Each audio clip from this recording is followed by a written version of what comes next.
So, Charlie, this is going to be the first interview you've done that starts in 1968.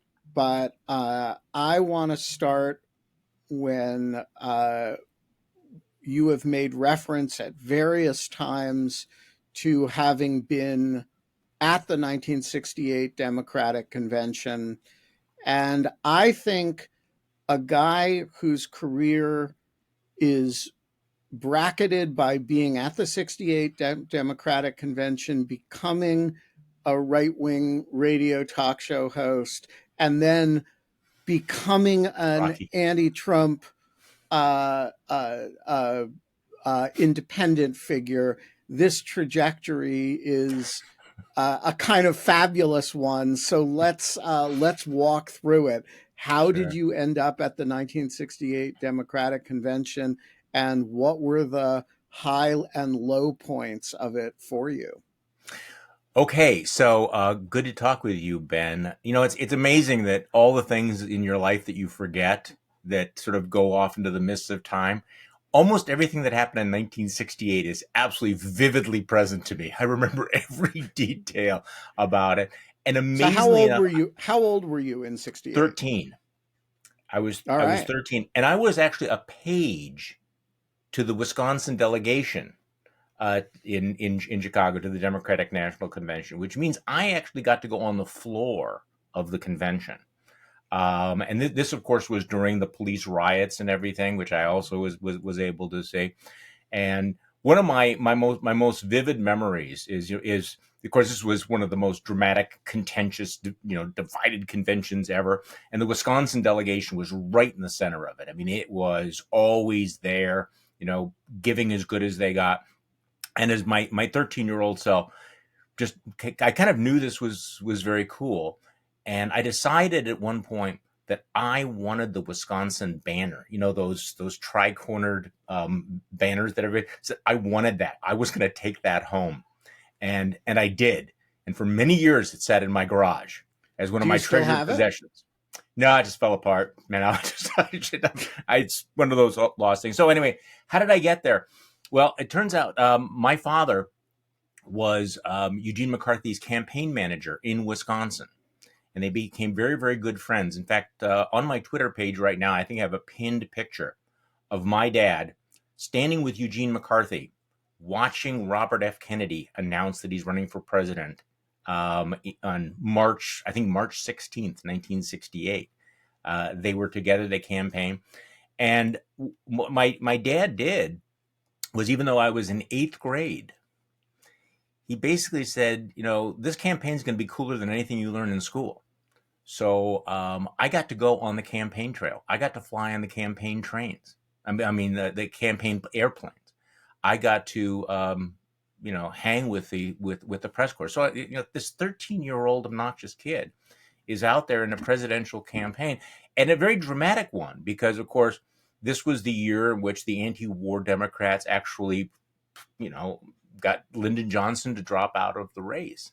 And I was present for all of that. So you can imagine how that warped my perspective of life.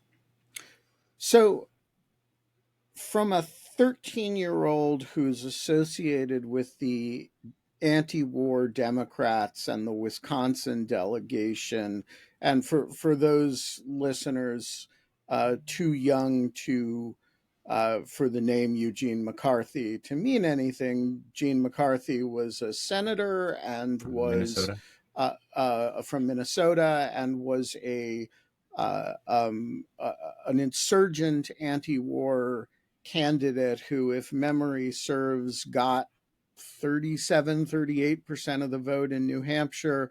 And that was so stunningly upsetting to Lyndon Johnson that he quickly announced that he would not stand for president again. And so this led to, among other things, the famous 1968 convention, at which there were riots and there were a lot of other stuff. So how does one go from being a 13-year-old in the anti-war part of the Democratic Party, literally in ground zero of that, Yeah. to being a conservative radio talk show host. Well, that took a while. I mean, there's some Well, bumps I and twists there. assumed. Can I just make just parenthetically about 1968? One of the things that really strikes me about that picture of my father and Eugene McCarthy on March 18th was how much stuff happened between March and November of 1968. I mean, remember, you got Robert F. Kennedy getting in the race. He's assassinated. Martin Luther King is assassinated. Hubert Humphrey is nominated, having entered no primaries whatsoever. And, the election of Richard Nixon. I mean, so lots of things were packed into that one year. So, during my high school years, I was actually very active in the Wisconsin Young Democrats. I was actually on the state executive board of the Young Democrats for several years until I guess part of my problem is that I'm an only child, and I'm not a joiner. I don't necessarily work and play well with others. So being part of a political party palled for me somewhat early. And my father, even though he was very, very active in the McCarthy campaign, was essentially neither right nor left. He was a liberal Democrat. He was chairman of the Wisconsin Civil Liberties Union, but he was also a contrarian and an independent. And I think that sort of herd mentality was something that we both rebelled against. So I after I got out of college, I studied English literature rather than political science, which I do not regret at all, even though it was the least I practical. did the same. Yeah, I mean, least practical major possible. And where did you go to college?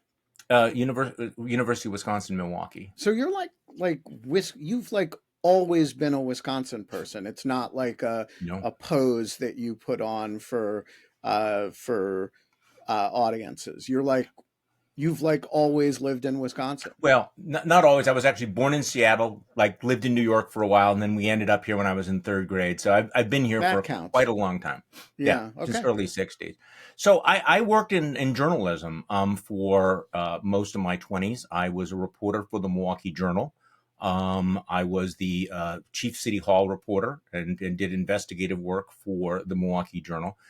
Then I became editor of Milwaukee Magazine, which was rather hard-hitting journalism. It really was. We did a lot of investigative work.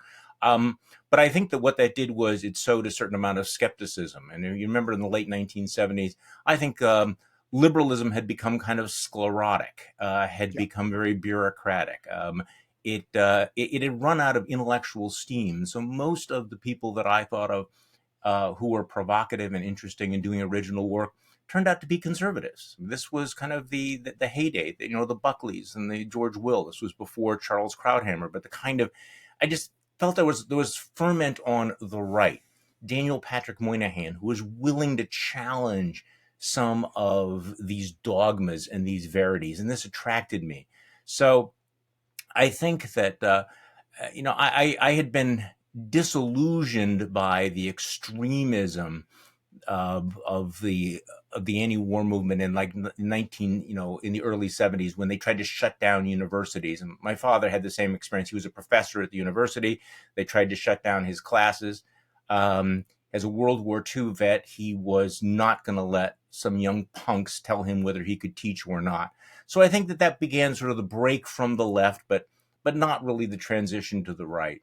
So after my stint as Milwaukee Magazine editor, I basically retreated into writing books. My first book was about higher education. Actually, my first two books were about higher education, Prof Scam and The Hollow Men. And then I wrote a book about the culture of victimization and gradually began to become familiar with conservatives, part of that world. One of the major conservative think tanks in America, by chance, ended up in Milwaukee, the Bradley Foundation, which became a major funder of much of the conservative infrastructure. And particularly in the education space, as I recall, right? They were kind of the nucleus of the idea of charter schools and school choice. Absolutely. And so I became very good friends with Michael Joyce, who was the president of the Bradley Foundation, who opened the doors to a lot of people. I got to know people like Bill Bennett, and Jack Kemp, people from that kind of sort of reformist wing of the conservative movement. I think Empower America was the thing. And this was a very sort of new kind of conservatism that I found congenial. I found it thoughtful. And because of the location of the Bradley Foundation, I was sort of under the impression that this was the intellectual tip of the spear, which we can get to a little bit later, because I think my view of the conservative movement was very warped.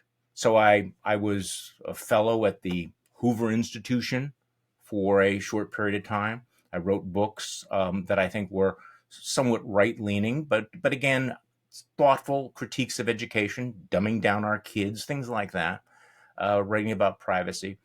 And then by chance, I end up on radio. Now, again, so this has been a career. So this was when?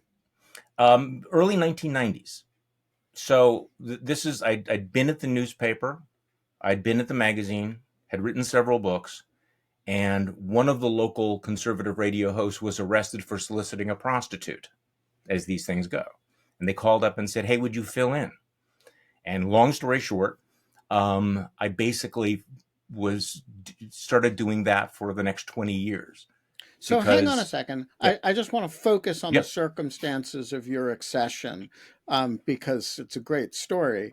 You became a conservative like 3 hours a day of talking on the Yes. radio because somebody solicited a prostitute and got arrested. That is one of the best reasons for a career change I've ever heard. Well, I mean, I still thought of myself as a writer. I mean, this was one of the things that I've always, sort of gone back and forth. But what I really liked was over time was to be able to talk about ideas in different formats, in print, on television, on radio. It's a totally different form of communication, and you're familiar with this, Ben. I mean, it's one thing to talk about something, but it's easier to talk about something when you've written about it as well. So Right. I thought of it as a continuum. I didn't think of it as like leaving what I was doing. I still actually, little known fact, for well over 20 years, I want to say 27 years, I was the editor of a public policy journal here in Wisconsin called Wisconsin Interest, which was published by local think tank, Wisconsin Policy Research Institute. So I had this sort of dual life where I was doing this conservative stuff, but on talk radio. Now, I think that what happens is people flatten it all out and go, well, you were on talk radio, you were Rush Limbaugh. Well, no, I was never Rush Limbaugh, but I tried to make the show interesting. I didn't think we had a moral obligation to be dull. And that's sort of how it began, the early 1990s. Yeah, so let's talk about that. There's been a lot written about the way that conservative talk radio radicalizes audiences. Do you feel like it from a supply side that doing it caused you to become more tribally identified? You've certainly talked about how when you stopped doing it, Yeah, you were able to let go of a lot of stuff. But is the process of production I feel like the process of production of Lawfare every day keeps me fresh because we're always in primary sources. We're always, right. What is the process of conservative talk radio? What did it do to you for 20 years? Well, I thought about this a lot. And of course, it's a long period of time, and there are different periods. I originally thought that it was a radio version of the kinds of things that I had been doing. I had, just written a book called A Nation of Victims. I was writing a book called Dumbing Down Our Kids. I thought that I'm going to talk about the same kinds of things on the radio. I would read a George Will column on the radio. I would read and that's what I thought. I thought it was sort of the other side of the story. But over time, the answer to your question is yes, it does radicalize people, and this is something that I think about all the time now, because I remember how you get sucked into that sort of tribal mentality, where information becomes, you look at it, is this ammunition or is it not ammunition, and your brain focuses that. And there's also the danger of audience capture, which is you're interacting with the audience all the time, so you know what the audience wants to hear and what they don't want to hear. Now, for most of the time, I just didn't care that much about all of that. But over time, and I think back to certain inflection moments, of where we became, it became more of a bully pulpit, like I'm So pushing this. what Yeah. are examples of some of those inflection moments? Well, okay, so I mean, in the 90s, I had lots of Democrats on my show. I would have, Democrat Russ Feingold. I would have the Democratic governor, on the program, talking about things, and that changed over time. The major inflection point, thinking back, and there are many. I'm going to try to simplify this. Was in Wisconsin. 2010, 2011, Wisconsin flipped very dramatically. Actually, no state flipped as dramatically from blue to red as Wisconsin. In 2009, Democrats controlled everything. 2010 election, they were swept out of everything, and nothing has changed really since then. And so Scott Walker, who I had been closely allied with, becomes governor, and launches Act 10. And Act 10, of course, is stripping public employee unions of much of their rights. That became really ground zero of American politics. And I look back on the intense polarization and tribalization of politics. I thought that was kind of a dry run, where after a certain point, it wasn't about collective bargaining rights anymore. The fight was about the fight. And it was a fight to the death. And I got drawn into that. And I'm not making any excuses about that. So I became very much, you could see that the partisan agenda, the winning at all costs agenda, becomes more important. And I look back on that and I think, well, I understand how, when you get into these contentious fights, and this included, recall elections and mass rallies, and it was just utterly consuming, where you get drawn into that. And you lose all perspective, and you're not talking about something. You're not analyzing it or thinking about it. You are thinking day to day, how can I have my side win? And so I really did get drawn into all of that, and I do see how it happens. And I think it can happen. And I'm sorry to use this phrase this early in the interview, but it can happen on both sides, where instead of thinking through an issue, just simply planting the flag for your team. And then becoming very, very intolerant of what your team, anything that undermines your team. Now, having said that, I still thought that, I still thought that our major significance was that we were the other side of the story. Back then, we were not. There were not alternative reality silos, and I think I also deeply underestimated the degree to which we were radicalizing and tribalizing the audience. And that only became apparent later. And did you have a sense of yourself as being, like, when you look back now, you describe being tribalized and to some degree radicalized yourself. Did you experience it in real time as a process of tribalization and a sort of slope of radicalization, or were you? Is this something you're aware of principally in retrospect? I should have been more aware of it. It was actually of a friend of mine. He was the editor of wispolitics.com. And he said afterwards, he said, your show has really changed, Charlie, hasn't it? After Act 10, it became much more. It became much more hardcore, didn't it? It wasn't the sort of free-form discussion it used to be. And I remember thinking at the time, that's right. It did. And you get drawn up into it. It's like being thrown into combat.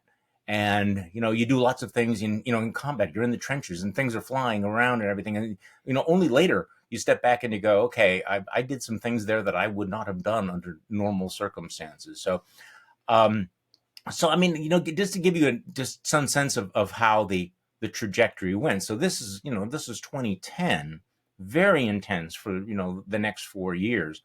And then, of course, we know what came after that. And, in 2010, I'd make this is a matter of public record. I can't walk away from this. I mean, obviously, I was closely associated with Governor Scott Walker. Could not really see where he was, what he was going to become. My naivete. Ron Johnson was elected United States Senator.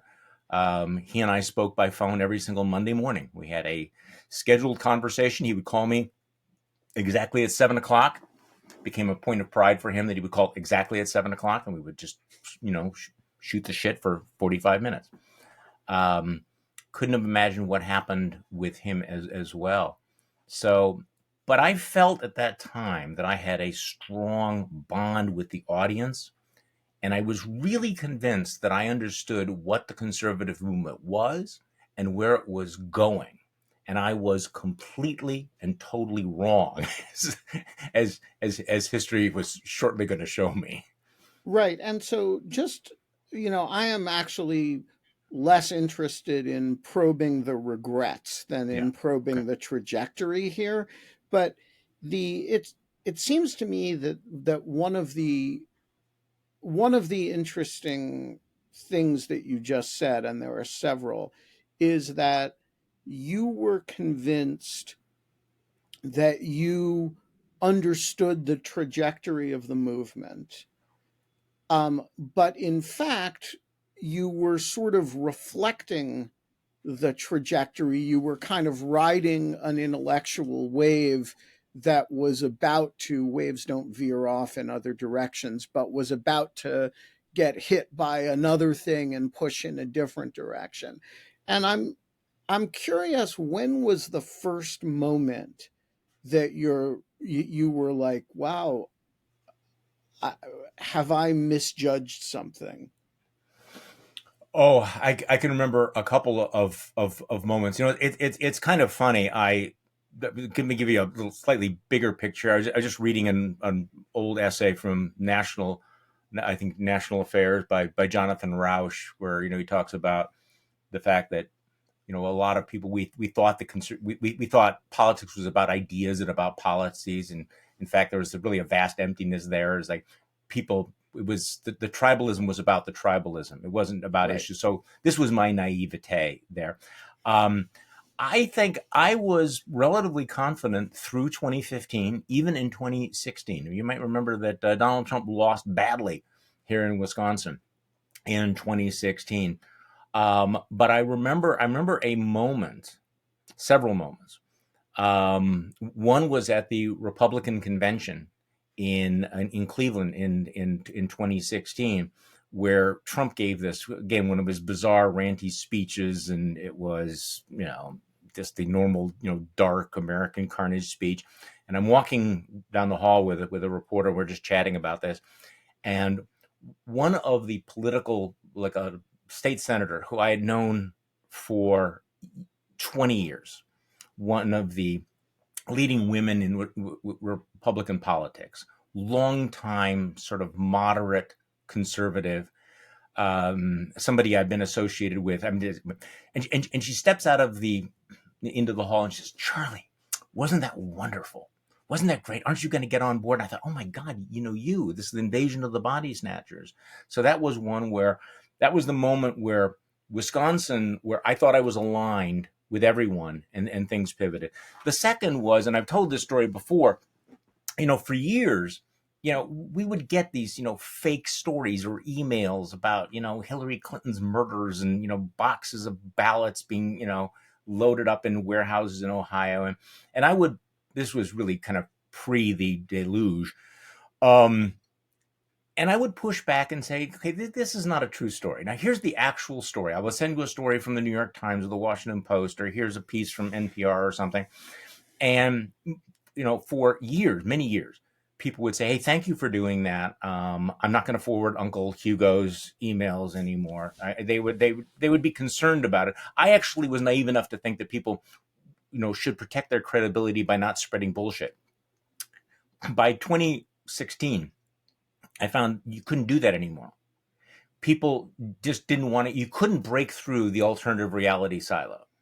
You would send them the fact check, and they would say, "Well, that's just a liberal rag. I'm not going to listen to that." So if it was not somebody from within their own tribe, they would not. So I realized, holy shit, the immune system to this propaganda has been destroyed on the right. I had spent years being a critic of the media, wanting the media to be more balanced. And yet what we had actually done was destroy all of its credibility. And that was a holy shit moment, realizing that things had gotten out and watching one after another make the rationalization.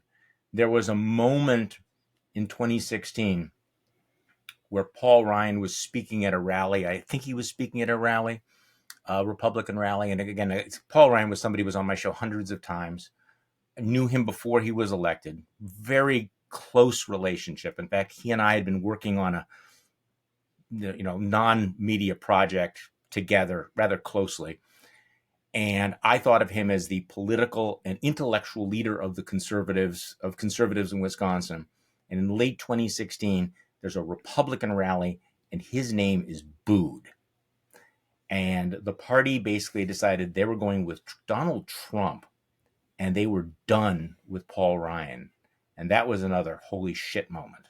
Okay, but were there any moments, I mean, every year, every 4 years before Donald Trump, there would be some crazy Trumpy figure, whether it was the Herman Cain, right, or what's her name from Minnesota, Michelle Bachmann, or it really Gingrich. goes back to Pat Robertson.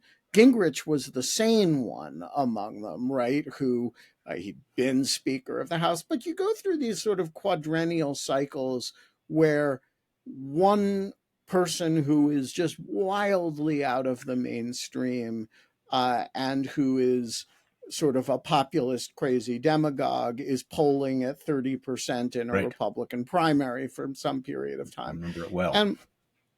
And the novelty of Trump was that he didn't fade to somebody like a Mitt Romney but like, how much did that trend of, why is the base so attracted to crazy people how much of that was bothering you before 2015, 2016? Well, it bothered me a lot. But I drew the wrong lesson from it. So I pounded back against that very, rather aggressively. In fact, after the 2016 election, I had a cover story in my magazine, Wisconsin Interest, time to get rid of the crackpots, and called out by name, the crackpots who had been, running for office locally, the crackpots. We needed to do something about all of that. And so this was a major theme of the program. And I actually remember doing a program, a show on my radio. I remember one day in, I think, early 2012 on my talk radio show, doing a segment that I called "You Cannot Be Serious About the Prospect of Donald Trump Running." So, but what I gleaned from all of this was, yes, there is a constituency for crazy, but in the end, the center will hold. So all of these crazy candidates would rise up, but in the end, they wouldn't be the nominee. The Republicans would come to their senses. In 2012, they didn't nominate Herman Cain. They didn't nominate Michelle Bachmann. They nominated Mitt Romney. Okay. Right. And I think that this was the assumption that a lot of Republicans had, that, okay, these people rise, and, go back. There were moments when Herman Cain was leading in the polls. There were no moments when Newt Gingrich was leading in the polls. and yet the rational grown-ups would win the day. And I think people thought that was what was going to happen in 2016. That's what I thought would happen in 2016. And obviously that was one of the great miscalculations. But I knew, and this was actually a major theme of my program, pushing back against the crackpots. I remember having vigorous fights with back then we thought that the crazies were the Rand Paul people. I mean, that was the group, right, and really going after them. But I never thought that they would become either the majority or the supermajority of the party. So how did the radio show end? I mean, you've talked about how you realized that the movement was going off in a different direction. It was a direction you had denounced. People expected you to get on board with Trump. It didn't. You obviously weren't going to do that. So what does the denouement of the talk radio story look like? Well, I had another year on my contract, but for the very, very first time after 23 years, they had also given me an out that I had the option to not renew, and that's what I chose to do because I think that I'd been doing talk radio long enough, and it was painful in 2016. I'm going to admit that. I mean, I felt that. I mean, and I think I've said I felt I was like losing the audience. I don't know whether I was numerically losing the audience, but I was we were not on the same page at all anymore. Right. And I didn't back down at all, but I think it was pretty clear this was not something that I wanted to do long term. And tell me, in the period in which you're losing the core audience, did you have a strange new respect moment with respect to non-conservative audiences in Wisconsin, or did they just regard you as, Charlie Sykes is a right-wing talk show host, and he hosts the Wisconsin Right to Life event every year, and he's part of that Paul Ryan well, they still think that circle, right? Like, what was as you started to break with the movement, which you did in real time every day in public, what was the reaction of non-conservative Wisconsinites, or were they just unaware of it because they don't listen in the splintered media environment? They don't listen to conservative radio. Well, there are still some people who haven't gotten over it, and who will still say that there's no reason to listen. So let me just tell you two stories though to sort of get to that. One is, as you mentioned, I was for more than a decade the annual master of ceremonies for the Wisconsin Right to Life dinner, and I remember the last one, which was in 2016. And I knew it was my last one because I could tell which way they were going with Trump, and I wasn't going to go there.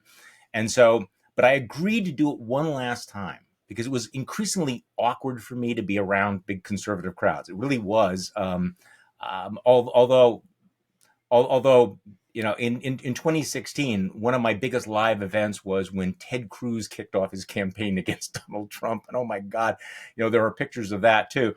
But at the Wisconsin Right to Life, then I agreed to do one last time because George Will was going to be the speaker. And of course, I've been a fan, since, for decades. And I wanted to introduce him and sit with him and talk with him. The week before that dinner, they called up and said, yeah, we've disinvited George Will, and in place, the speaker is going to be Tucker Carlson. Wow, that's a real statement. And I said, okay, I will do this, but I'm not going to introduce Tucker Carlson. You'll have to have somebody else do that. So I refused to do it. So there was that. And I know that's not your thing. But in terms of the strange new respect, I have a certain level of cynicism about this story. So as you know, Donald Trump called into my show on March 28th, 2016.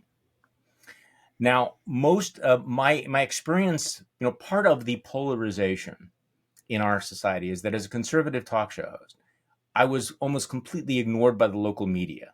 They had made his decision. We're just not going to treat them seriously. So all of this anti-Trump stuff was not covered in the local newspaper, the Milwaukee Journal-Sentinel, at all. Just not at all. And my interactions with the media were generally somewhere between contempt and pure loathing on their part. I remember having an interview on a public radio station where it was like, at one point I said, "This is amazing. You're not even asking me questions." It was just one of the things that bonds, I think, the right together is they know how much they are hated. And having spent this time as a right-wing talk show host, I cannot stress how true that is. So Donald Trump calls into my show at 8:30 in the morning. And did you know he would be calling in, or was it a surprise? Well, no, I would been told, but I didn't think he would, because I assumed that 10 seconds worth of Googling would find out that I am, never Trumper thoroughly. And I figured they would figure this out, but his aide was going back and forth. Staff work was never their thing. Yeah, I'm trying to remember who's his closest aide who's no longer there. But she was the one who was arranging it. So I was very skeptical. Anyway, so we had the 17-minute exchange, which was rather, I thought I was reasonable, but it was way more aggressive than I think he was used to. And, to be honest with you, it got a lot more attention than it perhaps deserved. I was actually tougher on Cruz the week before, Ted Cruz. But again, I basically, said, you sound like someone who's like has the emotional age of a 9-year-old on the playground, as opposed to somebody who, ought to have the position once held by Abraham Lincoln. Well, to your question about the strange new respect, I was very, very aware, and I still am aware, that at 8:29 on March 28th, 2016, I was a right-wing radio hack who was safely ignored by the entire news media. 20 minutes later, I was one of the most thoughtful and significant thinkers in American politics. and you've been a star on MSNBC ever since. Well, I mean, you know what? And afterwards, and I said, I have been interviewed hundreds of times, and literally not once have I been misquoted since then, which was so different. I mean, it was so black and white. So you talk about the strange new respect. If people think that the media does not have, and it's like if they really don't like you, you'll be treated in a certain way, and then suddenly this is what it's like to be taken seriously. I mean, I think I told my wife, do you know, for the last 20 years, no reporter has actually ever wanted to know what I really think about something. It's all gotcha. And then suddenly it was, so there was that strange new respect. And I think that, and I do tell this story to people in the media to understand that, this was pretty stark for me. Now, did it trickle down to other Wisconsinites? I mean, there's still some bruised feelings here, I have to admit. And I understand that. So I'm interested because, one thing that a lot of ex-conservatives dismiss is the media bias allegation.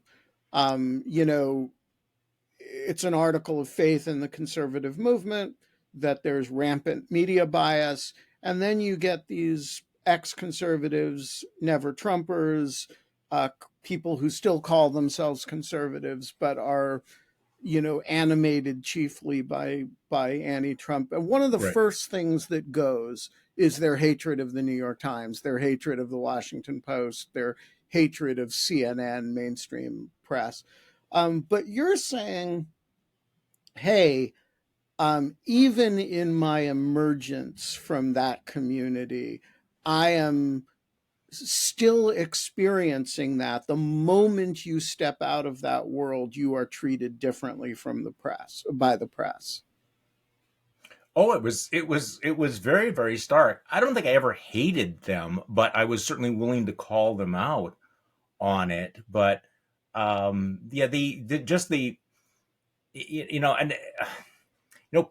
of it was that conservatives are used to they think they're being treated unfairly all the time. And that's not without a basis in fact. And you only really sort of underline that when you realize this is what it's like to be treated really fairly.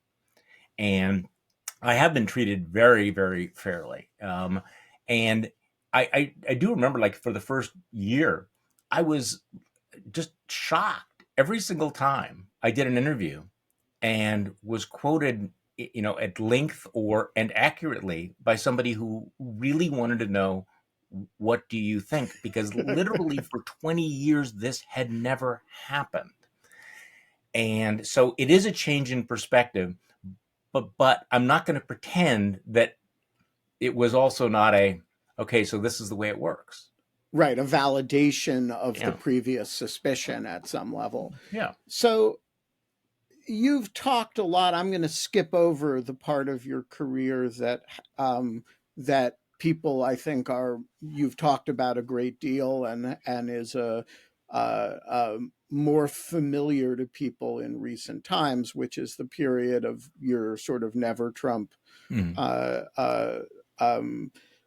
emergence. But I'm really interested in the horseshoe quality because you haven't come back to the 13-year-old who's a liberal on the Wisconsin state Democratic delegation, but there is a kind of a horseshoe quality, if not a circular quality.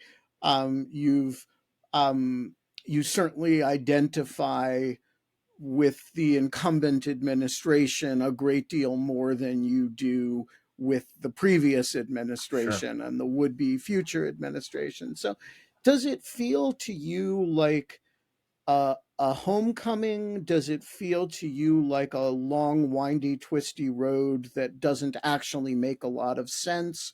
Or is there, from your point of view, a kind of I've never really changed, it's the world that's changed around me kind of thing, and there's a core set of principles that have always animated Charlie Sykes, and it's just the world that's nuts?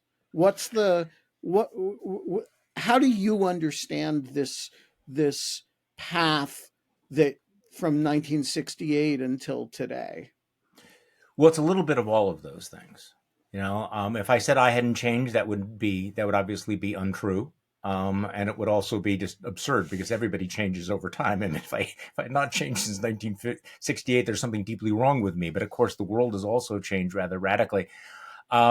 No, I don't feel like it's a homecoming, but I do feel like it's more like a liberation. And it's a reminder that at the core, I'm not an ideologue. I'm a contrarian.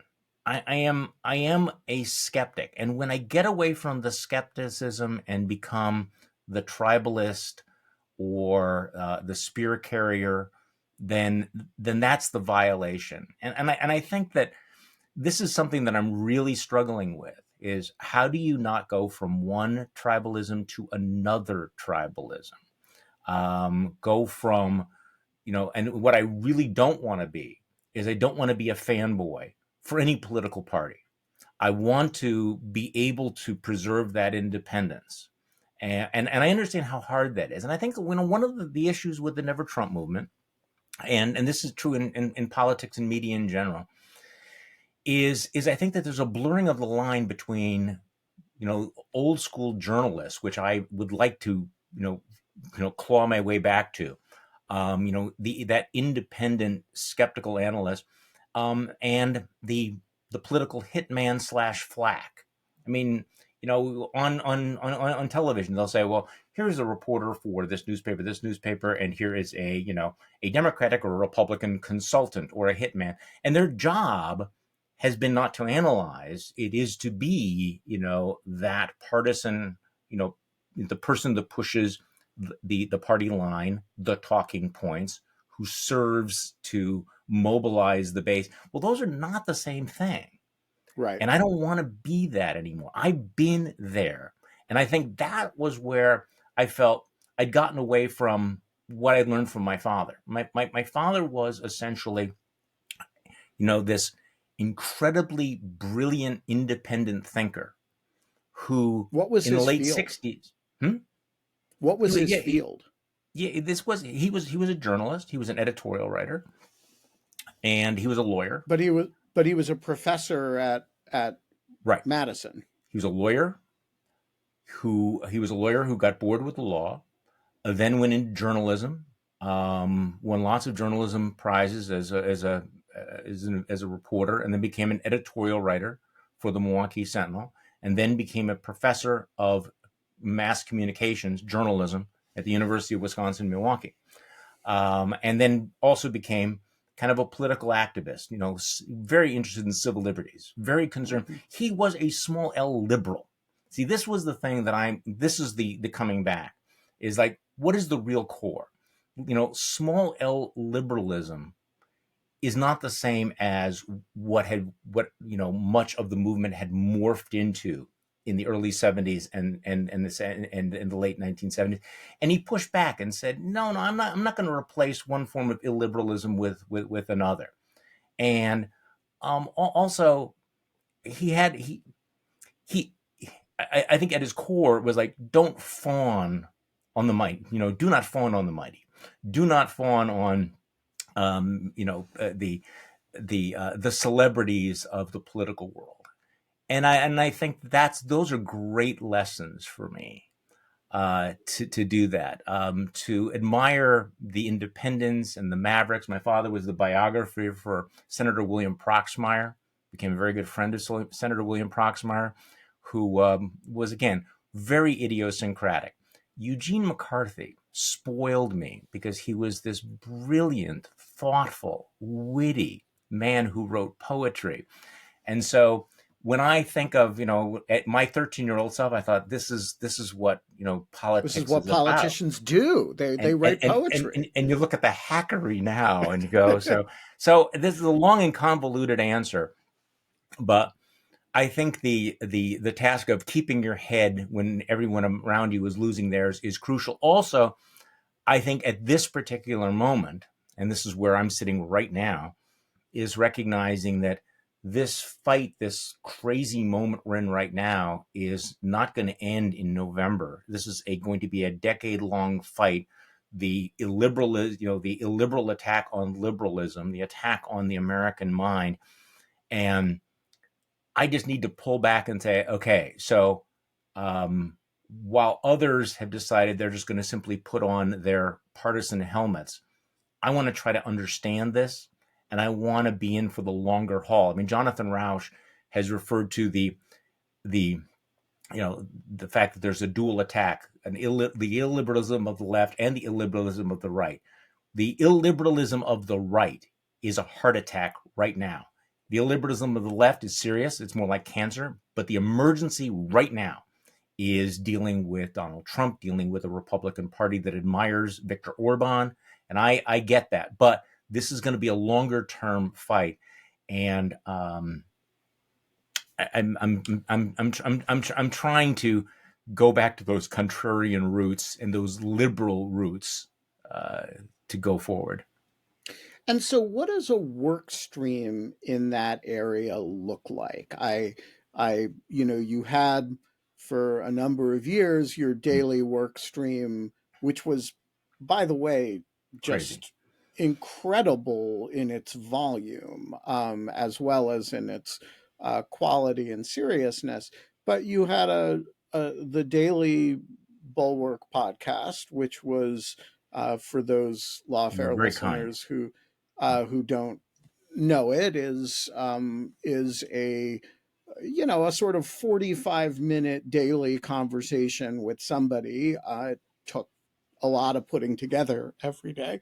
You also had the newsletter, Morning Shots, also from the Bulwark, and then you wrote essays now and then.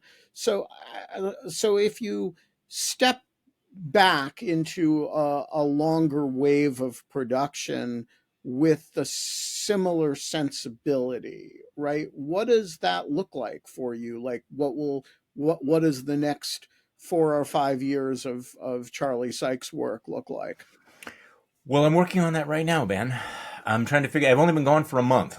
I know, so but I was trying to get get the inside scoop on what you're thinking about. Well, as you've seen, I'm continuing to write. I had a bunch of columns in the last week. I will continue to do MSNBC. But I am, and you know what? One of the things that I have struggled with is the recognition that what the world does not need is one more book about the Trump era. I mean, it's been done. You know what I'm saying? And I don't think that until this chapter's over that we can write about it, because I mean I literally I believe I have every single book written about the Trump era somewhere stacked in this office, because we had the authors on as guests of the program, and I think there's a certain amount of humility to understand how consumable and disposable all of those hot takes are. And I'm not trying to disparage anyone. I'm just saying that the river of time is moving very, very quickly, and a lot of that stuff goes by. So I'm trying, while staying completely engaged, to take a little bit different perspective. Now, how that actually works, I really don't know. I am enjoying writing longer pieces, as opposed to doing a newsletter every single day. And I hope to do that. I'll probably produce, 2, maybe 3 columns a week, or maybe 2 columns a week, and continue to talk about it. But also try not to get caught up in saying the same thing that 10,000 other people are saying using the exact same words, because I think that there's this danger where we just simply have some phrases that are virtue signaling, and that substitutes for substantive thought. Right. I'll tell you the book I want to read. I want to read The Intellectual History of the Trump Movement, dating back to there are these threads of thought that run through it. The isolationism, the sort of demagogic Huey Long-y character of it, Father Coughlin, Huey Coughlin, Long, there Wallace, are these figures, Pat Buchanan, and Pat Buchanan is George Wallace and Pat Buchanan are critical figures in it. There's also a little bit of in a way that is unfair to William Jennings Bryan, but there's a little bit of William Jennings Bryan going on there. And we've had great intellectual histories of pieces of it. I'm thinking of things like Jesus and John Wayne. Excellent book. It's a terrific book, but I've never seen anyone bring it all together and say, here are the many threads that come together in this man who probably doesn't know the names of any of these people, and yet is in some ways the culmination of these intellectual threads that run all through the 20th century and sometimes back even into the late 19th. No, I think that would be interesting, including the influence of people like somebody we don't talk about that much, Spiro Agnew. Some of the proto-Trumpists out there. You could do that, and I think that would be interesting. That's not likely something that I'm going to do, because let me give you my contrarian take on that, Ben, is that the real secret here is there is no intellectual history to the Trump movement. It is not an intellectual movement at all. It is a vast emptiness that has been filled with, yes, you can plug in these various ideas and streams, but that at some point the tribe is about the tribe. The fight is about the fight. And this is something that I'm kind of wrestling with, because my temptation is to think in exactly those terms, that, okay, you take a little bit of Pat Buchanan, mix it in with some Father Coughlin, mix it in with Spiro Agnew, throw in, a dollop of some of the new right of the 1970s, and some of the, nativism and anti-Semitism of Pat Buchanan, and voila, what you have Donald Trump. I think that I mean, somebody should do that because that's valid. But I'm at the moment, I'm in the contrarian point of going, this is where I got it all wrong, thinking that this was about ideas or policies at all. So what does it mean for the tribe to be about the tribe? I mean, there's a circularity to that. Yeah. Like, how does the tribe form? How does the tribe come to self-identify in a way that, we need a Goliath to represent Now us, that's the interesting question. See, someone now, big and dumb and with a club. Like, what's the mechanism of this tribalization, and why now? I mean, we've been okay, now doing that, this for 230 years, and we haven't had a coalescence around proud idiocy in this way before. What's unique about our current environment that we have this kind of coalescence now? well, see, that I think is the interesting question. Again, maybe the question should be, why not now? Because for most of human history, tribalism has been the norm. Maybe we have been the exception to it, because what causes tribes? Fear, anger, a desire to bond with like-minded people, and in terms of the psychology, and this is where I think that this sort of social psychology is maybe more relevant than the intellectual history, because as Jonathan Haidt points out, we think that the human mind is meant to determine what is true or what is not true. Maybe we're actually wired to reason in such a way as to bond us more tightly to our tribe, so that when the tribe, and by the way, why now? The tools of social media, the social atomization of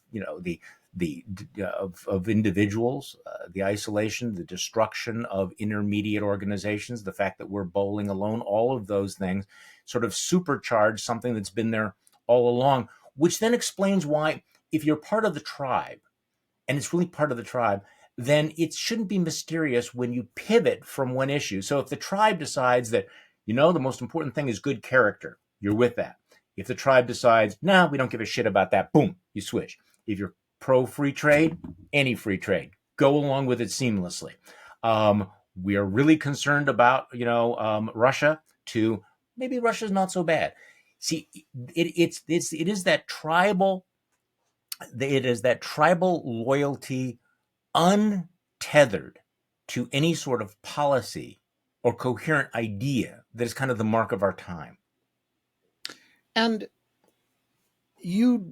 the way you just stated it, it's quite symmetrical. The problem is tribal identification. There are two tribes. But you're clearly more concerned about the manias of one tribe Yes. than the other, at least at a political level. Let's leave aside universities and the cultural dimension.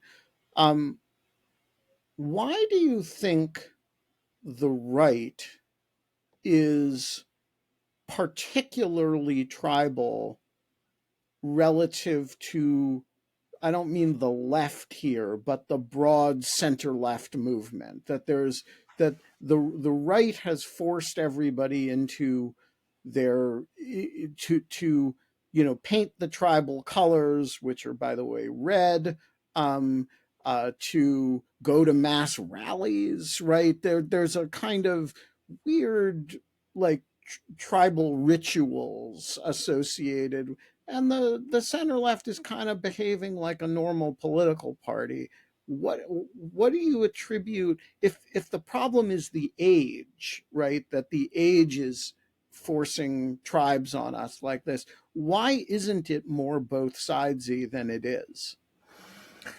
Well, that's obviously the question that haunts me. I think that I don't think the answers are rocket science. I think that the right has been more alienated over the years has been more isolated. There's been a self-selection out of the intellectual mainstream. We could, talk about the role of the evangelical Christian churches. We could talk about the educational levels, the economic levels. One of the most striking things about our time is the really split between college and non-college in terms of economic security. There's a lot of things going on there, but the intellectual content of the right, which I thought was the defining moment, and this sort of goes back to my moment of the disillusionment. I remember having a conversation with George Will, like right after the 2016 election, when I was leaving my radio show, and we were both, and I think he said something like, we had thought that the people who thought of the conservative movement as being a set of ideas and policies, we were a much smaller band of brothers and sisters than we thought. We thought that this was what conservatism was. In fact, it was this giant sort of molten pie with this tiny, very thin, fragile crust on top. So this goes back to my, the question of what was going on with the conservative movement. What were they really listening to? This was not an art. This was not a movement that really cultivated thoughtfulness. Now, I don't want to slip into the whole dumb versus smart type thing, but there is something about the stupidity of our time that is striking. These are the stupidest of times, and so the question is, why would one political party be so vulnerable to being taken over by the idiocracy? And I think that's something that's rather horrifying to those of us that actually thought there was a conservative intellectual tradition. So this brings me back to Paul Ryan. In sometime in the last 6 months or so, you once again shared a stage with Paul Ryan and did a live interview with him. And it was very polite, very respectful. It was totally uncomfortable to listen to.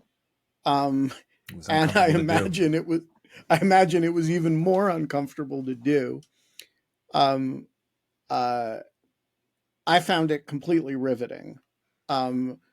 And I was interested in, first of all, whether you guys have had any contact since then. And secondly, whether there are shoots in the world of the, let's just say, Wisconsin conservatives whom you've broken with, who should know better, that are worth keeping an eye on and being optimistic about, or whether it's just a barren wasteland. Well, it's a barren wasteland for the moment, on so many levels. I mean, the fact that people like Mike Gallagher are quitting Congress and probably going to be replaced by somebody Trumpier than that is not a good sign. No, the Paul Ryan thing is because we were political allies, but also we had a personal relationship, and so that was painful. I told one of his aides afterwards, I said, I didn't enjoy that because I really like Paul, and Paul.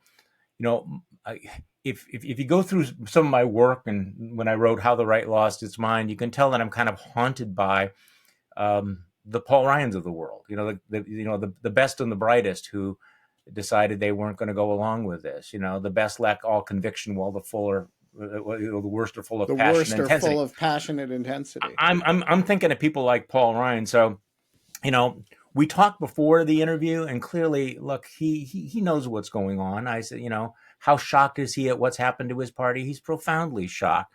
But, he was still at that point where he was not willing to take the step and that I was pushing him toward, which was, he was saying, I'm against Donald Trump because Donald Trump can't win. He's not going to be the nominee. So he was in denial. He was not making the case that Donald Trump was unfit. Now, since then, he has done that. I'm hoping, And this is perhaps, I don't know, I'm naive to think that maybe I pushed him a little bit on that, but he was still on the, I can't make the argument that Donald Trump is terrible to Republican voters. I can only say that he is just simply not going to win. The second thing that I really pushed him on was, Paul, you're on the board of Fox News, Fox Corporation. What are you going to do about that? Long story. And I had written him an open letter in Politico saying, if there's ever any moment when you want to, if not now, Paul, then when? You want your legacy to be constructive. You want to stand on the right side. This is it. You have somebody like a Tucker Carlson who is spreading misinformation about Russia, misinformation about the vaccines, spreading racist, replacement theory stuff. And I actually brought it to him, and I said, I wrote you this letter, and he said, well, I hadn't seen it. I said, well, I brought it for you. And during that interview, he did back away and say, you're talking about Tucker Carlson, and I disagree with Tucker Carlson. And I have wondered since whether or not the firing of Tucker Carlson months later might have been related to that. I'm not taking credit for any of this stuff at all, but you could see that he was already deeply uncomfortable, but he wasn't willing to go. But he was willing to say that he disagreed with Tucker Carlson, but he wasn't willing to understand the role that Fox News plays. And I'm not sure that he's willing to acknowledge that even now. So it was uncomfortable. And unfortunately, that this is just emblematic of my relationship with people that I go back and have known for decades, is that at some point, I know that they're offended and shocked by what's happening, but they're unwilling to take a stand. And so I make them uncomfortable, and then they make me uncomfortable, and so on and so on. What about the other two that you mentioned earlier, Scott Walker and Ron Johnson? I mean, Ron Johnson actually doesn't seem to know that he's wrong. He seems to be a true believer, and maybe a total moron. What are we to make of his transformation? Or is it a transformation? I am utterly shocked by this. I shouldn't be. I make no defense. This is somebody that I thought I knew quite well. I played a documented role in his election to the United States Senate. He and I had a good relationship, and something broke his brain. I don't know what it was, because I listen to him now and I just cannot understand what rabbit hole he's falling down. Now, I will say that this is one of the, going back to the whole question of talk radio, he basically launched his campaign on my radio show. And so has always been very focused on talk radio, believing that it was talk radio that would keep him in touch with what was happening back home, which is why he would call me, every week. And when I left, we were still on very, very good terms. But I think he transferred that relationship to a talk show host in Madison, Wisconsin, who is one of the gateway pundit type people, who has gone down all the deep rabbit holes. And what I've noticed is that the strangest things that Ron Johnson said were often said on this particular show, so that he has gone down another rabbit hole.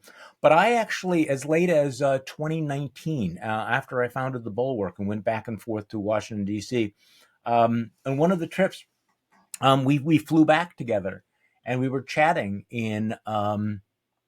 Should I tell this story? Oh, you might as well. What the hell? We're sitting at Reagan, and very amicably just chatting, and his phone rings, and he jumps up and is very excited. He says, I have to take this, Charlie. And he goes down 2 seats, and he's on the phone. Now, keep in mind that at this point, he was chairman of the Homeland Security Committee. I mean, he's a United States senator, all right, in his second term. Not a potted plant, a United States senator. And he comes back, and he's got this look in his eyes. And it's sort of like, that look when, you've just been invited, to prom by the cutest girl or something. And he says, do you know who that was? And he shows me his phone. That was Jared. Oh my, I thought you were going to say Trump, and No, but this no, is it like was cut rate Jared. Trump. Yeah. Yeah, right. And it was like, oh yeah, Jared. Jared's calling and he has this chart about, the border or something.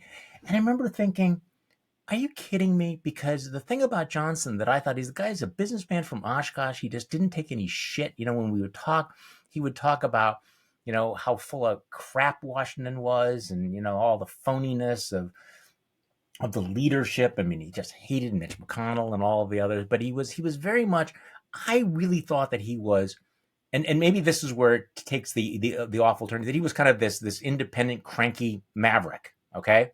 Kind of like a Proxmire, that type thing. Well, apparently the cranky maverick, though, was also somebody who got goo eyes at Yeah, he had a bit of a being starfucker in him. exactly. And you never know how that affects people's psychology, that star fucking thing.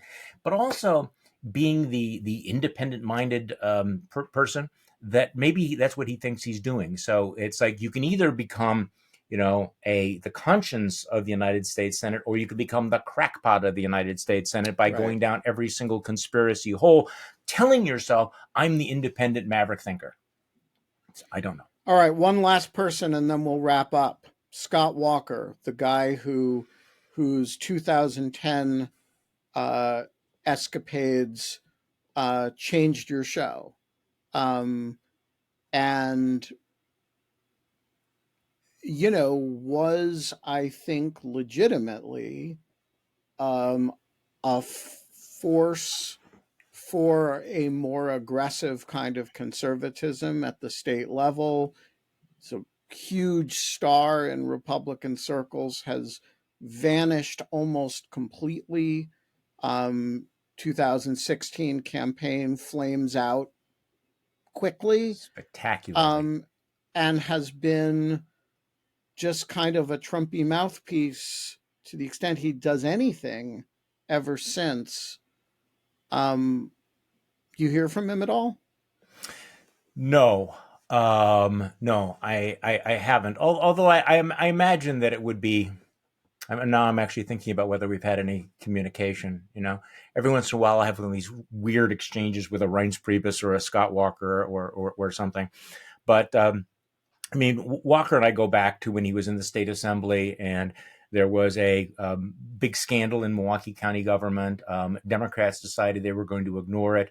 Walker decided that he was going to make an issue of it, becomes county executive. He was kind of the first talk radio candidate for county executive. Conservative Republican wins in Milwaukee County, then goes on to be elected governor. Long story. So somebody that I thought I knew very, very well. The thing about Scott Walker is Scott Walker only had a couple of issues. And I remember after when he was running for president, he made a speech in Iowa, and people were like, this is just fantastic. This is the best speech we've ever heard. This guy is Charlie, is this guy really as good as he looks? And my response was at that time, get back to me when you've heard that speech for the 15th time, because that's the speech. He's got the one thing, and was not a nimble thinker. And I think stumbled, in retrospect, stumbled, into the Act 10 thing without really understanding it. And unfortunately, Twitter does a lot of things, but in his case, what it does is it exposes how shallow he is, how lacking in thought he is, thoughtfulness. And after 2016, he could have taken a different route. He's head of that Young America's Foundation. He got a very good gig. He left the state. He has a very close relationship with Mike Pence. But as you point out, instead of going in that direction, he's gone into the Trumpy direction. Now, this is a choice for all these guys.